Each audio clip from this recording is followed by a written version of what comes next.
Welcome to The Breakthrough. I'm Allison Dean, VP of Operations at TheoremOne, and today we are talking with Kristi Mansfield, currently the co-founder and CEO of Seer Data and Analytics, a civic tech company turning data into action for people creating a better world.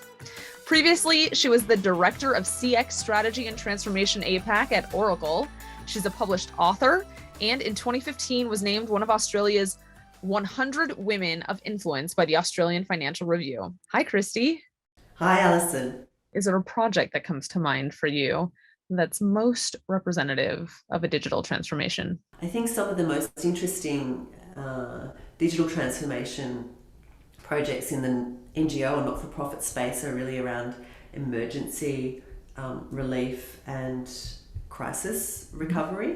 Mm-hmm. And of course, being able to gather data together to globally with multiple different universities and local communities as well as government to determine, well, when we are responding to natural disasters and in crisis, what is all the information that we need? How will citizens get access to that and be able to respond quickly so that we have the information to take the best action and to ultimately save lives. Raging bushfires really put families at risk, and remember stories of families who needed to make immediate decisions about, do I turn left or right, do I leave the house, do I go?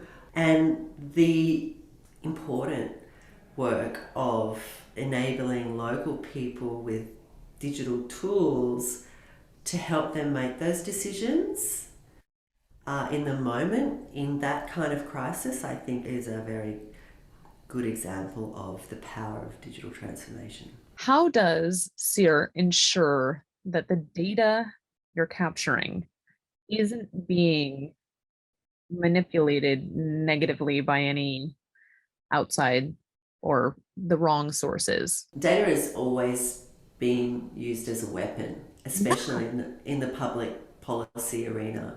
One of the most challenging and sinister examples of this is misinformation.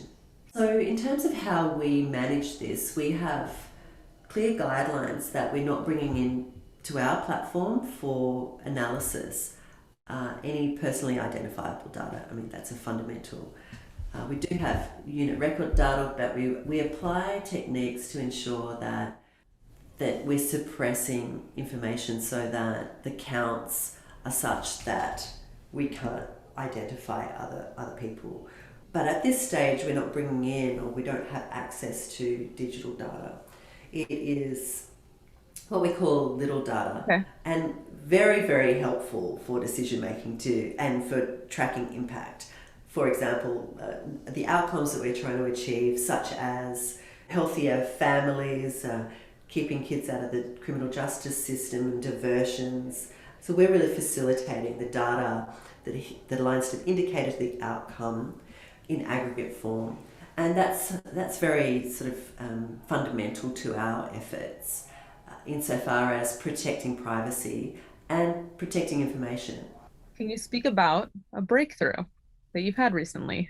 One of the most profound breakthroughs was getting out of lockdown just recently. I think, we've learned so much, haven't we, about the importance of community, social interaction, coming together, and also what work means for us. And I think one of the interesting breakthroughs leading a company is that through the pandemic, when I could see my team was exhausted and really needed some space and time, we implemented a 4-day working week where everybody was still being paid, of course, their 5-day week, but they had a day off we called it doona days, to come in under the blankets, sit on the sofa, or take up some sort of art or craft project or whatever it was, gardening. And my big breakthrough moment there was, productivity didn't decrease at all. I can see a pathway for many other businesses implementing permanently a 4-day working week to really acknowledge that people need to have, rich lives outside of work in order to to perform at their very best. And that, I think, is a breakthrough. Oh, yeah, I would agree. Thank you for watching just a few of the highlights from this week's breakthrough episode. To see the full podcast, click the link in the description below.